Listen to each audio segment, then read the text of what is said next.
I will start by presenting the main results of the project, PROTECT, that has been conducted by more than 50 researchers in 12 universities in Canada, South Africa, and Europe. I'm not saying European Union because we don't have the UK in the Union. So we have had to change terminology after they left us. And then we are going to continue with Ms. Natasha Berkout, who is the deputy head of the cabinet of Vice President Margarita Schinas. After that, we are going to have two round tables that are focusing on how the ongoing policy reforms regarding international protection are received by the constituencies and citizens of the national states. Maybe before starting, I should underline that 112 people have signed up for this conference. Not all of them are here yet. I have had 4 conferences in Brussels, and I know that people start streaming in after 1 o'clock after having done their daily work at their offices. But thanks at least to Sicakkan for coming earlier than the others.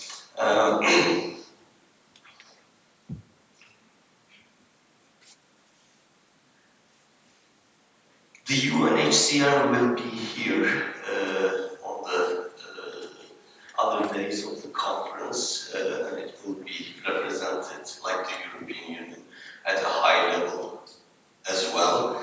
But already at this point, we can send a very nice message of the UNHCR to this conference and to the PROTECT consortium.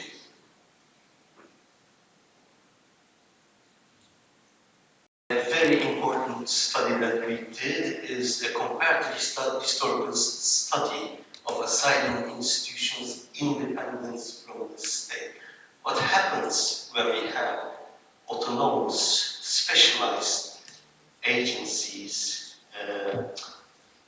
that decide on asylum applications? There is massive research based on original material that is produced by the Ghent University researchers. And we had ethnographic and anthropological fieldworks at some border zones of Europe, South Africa, and Canada. It's Toronto special. We had a special logic while selecting it because of the particularities of Canada. How entries and arrivals are handled at border zones. Do global refugee compacts, the human rights standards, and the European Union's new policies come into the picture on the field? And what happens when we focus so much on vulnerability in asylum and refugee protection? So the 3 tests that we applied afterwards, and I'm going to repeat it. So the result that we find, now all these work packages have many results, and they are not just details. They have many other policy recommendations and new theoretical and methodological approaches to international protection that I'm not going to present. I'm going to limit my presentation to one thing. It is the common thing that all work packages found. We mentioned, I remember mentioning this only in one place in our application to the European Commission for getting the grant, and it was whether embedding international protection in migration policies could have an effect on the quality of international protection. And not all the work packages found this very relevant in the beginning, but this came up from the bottom, not as a surprise to me, but as a surprise to many of our partners as well. International protection is lost in migration. That is the main problem. Being lost in migration means that refugees and asylum seekers and protection-seeking migrants are treated like regular migrants that are coming to our borders, and they are getting the treatment of regular foreigners as if they do not have a claim to protection. And there are some special conditions for defining a person, an asylum seeker, or as a refugee, and protection seeking migrant is only coming to the picture after the global migration compact. One of these is that the person is outside the territory of his or her habitual residence or origin country. So keeping the people in their origin countries or having the neighbors of the European Union or South Africa or Canada as actors of our own migration management has become an important policy tool in order to avoid defining these people as refugees. So in all work packages, we have examples of this, and they are very convincing examples. So these categories I have already mentioned, and protection-seeking migrants are people who cannot be defined as refugees with respect to the 1951 Geneva Convention, but on the other hand, they need protection, they are seeking protection. They might be seeking protection because of natural events, hazards, climate change events, or they might be having the same conditions as refugees in their own countries without being able to get outside of their countries, which makes them not eligible for the refugee status, or they may not have arrived at our borders. Now, when you look at the 1951 Refugee Convention, I have legal scholar colleagues here, and they will correct me if I'm wrong in their round tables. When you look at it, you have no responsibility as a state to protect a refugee that is at the border of another country. The person should arrive at your border. There are some countries, even because, for example, Greece has been returning refugees, Syrian refugees back to Turkey, even though they had a claim to have their applications treated or processed by a European Union Council. In that case, it was Greece. So we are choosing to push people back because when they don't arrive at our borders, we actually don't have a responsibility to protect them.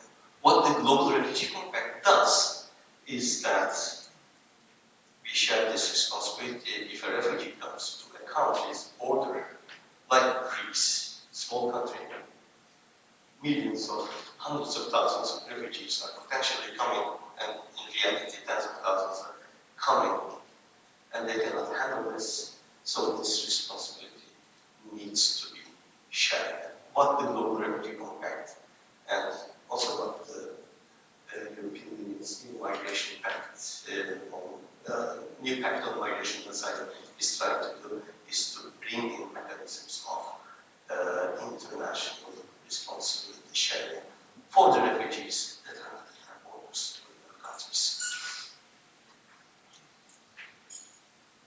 And then we have asylum seekers. You are an asylum seeker the moment you say, you don't have to do it in written, the moment you say that you need protection to a border officer or to a police authority or any authority if you have come into the country. And refugees, the term refugee is used for people who are recognized by either the UNHCR or a state as a refugee, according to the definition of a refugee in the 1951 Refugee Convention. I will not go into the details of the definitions here because I have little time, and suddenly when you just tell me to shut up, that comes. So, 1951 Geneva Convention, Article 31.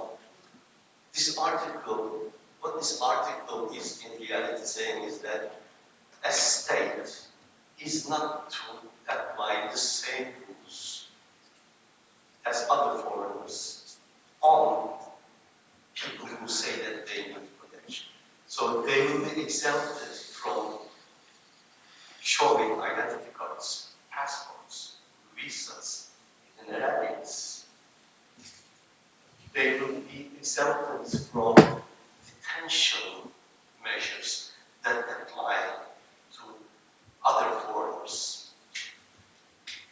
What they will have is a fair treatment of their asylum claims without being treated as a criminal for asking for asylum. This is the international law. This is what we have signed under, and this is not what we are not doing. So, the recent history of international protection on the side of the global north has been violation of the international law. Of course, this is evaluated by a political scientist and not a lawyer.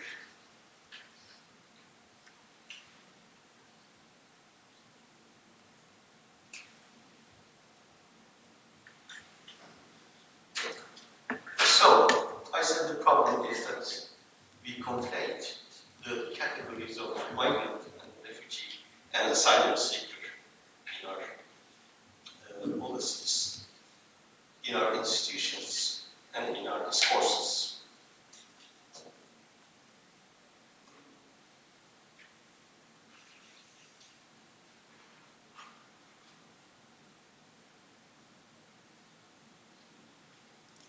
So one thing to remember is that human mobility, it is not an exception but the rule. This is so although the current world order designates, establishes permanent addresses, permanent belonging to a country, as the natural mode of human existence. On the other hand, migration has not only shaped but also survived all forms of political organization that have existed. And it seems it will survive and even shape also the current world order.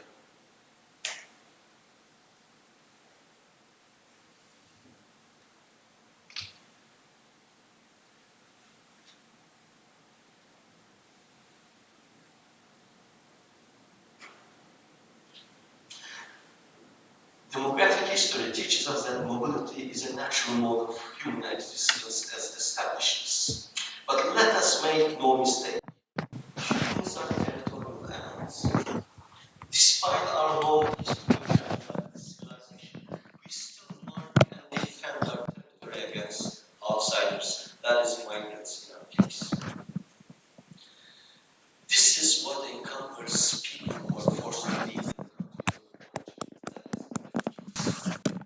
Despite being tolerated by us, the territorial animals, the international community has a rule of exception from our territorial ownership privilege, the right to international protection. This is a very important exception from our way of life. It is an exception, and there are always efforts to diminish this exception. However, as I said, the international protection, this exception is lost in migration. It is lost in our struggle to classify and treat refugees as regular migrants, to evade our responsibility to protect them as a continent. This is what we observe in the EU-MENA borders, in the Mediterranean and Aegean seas, and the US-Mexico border, in the seas around Australia, and this goes on and on and on. This is not specific to the European Union or to any country. This is the state of the art of policy in the world.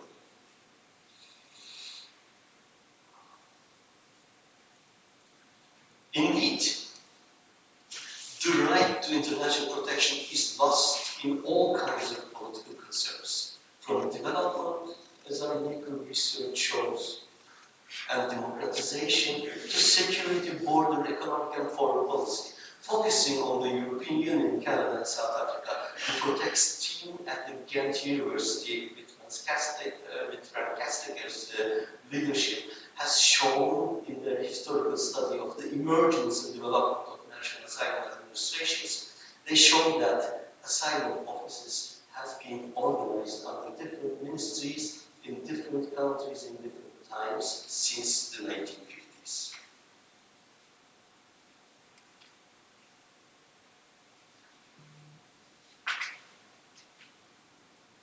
Asylum offices were observed under ministries of foreign affairs, labor, interior, justice, and finally, Ministry of Immigration.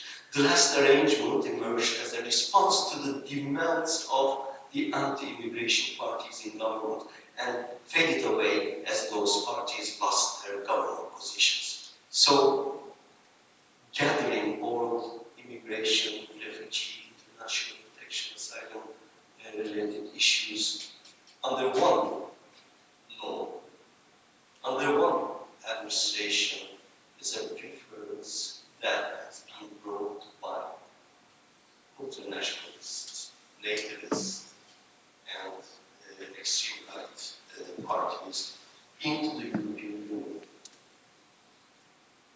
and in other countries. Merging the government that are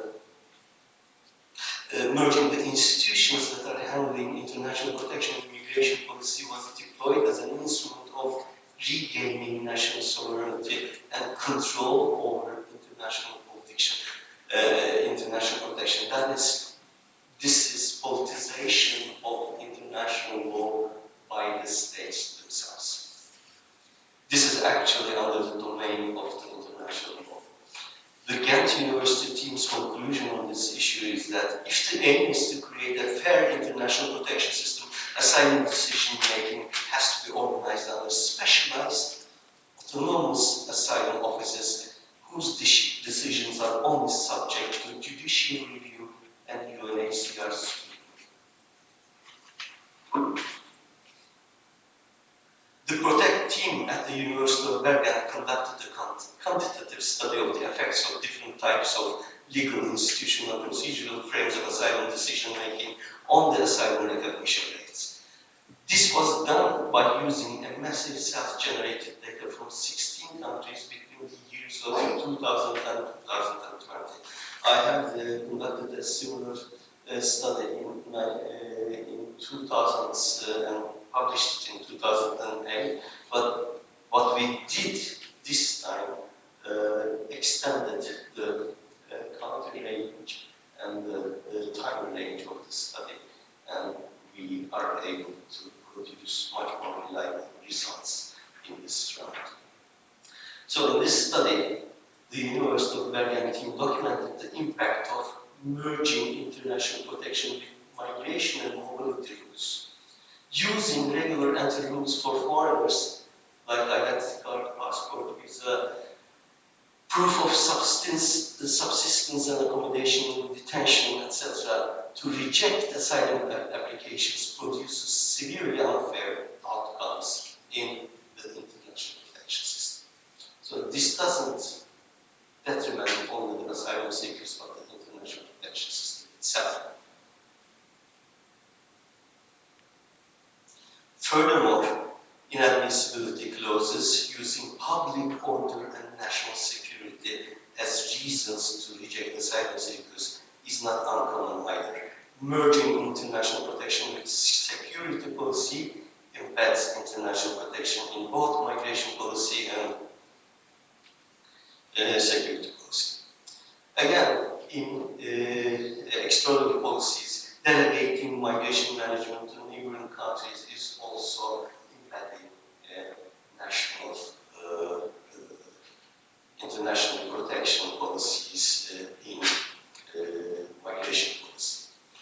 Now, I have examples from all the other work packages where they find significant merger of international protection with migration, border, and security policies, but I do not have time to show all of them. But what I can say at the end is that these studies use different kinds of data. They worked independently from each other. They used different epistemological and methodological approaches, different theoretical approaches, and even different research questions. Yet they all uncovered the very same simple fact. When contemplated with another policy area, asylum and refugee policy tends to be undermined in the implementation phase. Following the example of the two separate global migration and refugee compacts of the United Nations, the European Union should implement its international protection responsibility through new legislation in a new EU Asylum Pact, which is strictly separate from migration, borders, security, development, and external policy concerns.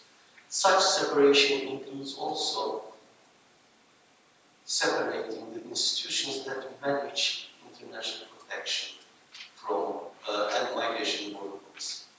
The European history of asylum administration shows that systems that bring all migration-related issues under one legislation and under one administrative entity are the product of nativist anti-immigration tendencies that do not respect the international law.